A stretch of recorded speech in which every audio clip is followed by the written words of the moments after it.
Well, it is a great day because I am in Salem right now at Capitol Subaru, and we are going to be celebrating Subaru Garden Days. Tell me about it, Brian. Well, hey, welcome everybody to Capitol Subaru. We're having our perennial event. Subaru Garden Days. I got what you did there. Did you get it? We've got Cappy the Bear here. We're going to be giving out plants all day long. We've got cider tasting with Bauman Farms. We've got all kinds of fun events for everybody. So come on down and see us just off the Parkway. And I'm going to ask Skip over here. Tell me a little bit more about the things that people can get, Absolutely. really just with a drawing. Perfect. So I'm awkwardly holding a couple implements that we're going to be giving away randomly throughout the day. You can also sign up to win every half an hour, $25.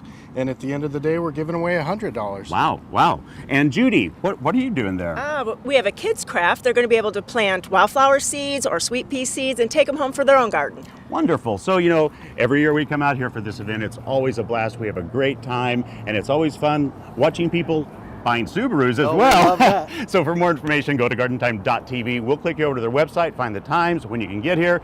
Come on out and enjoy the day with us.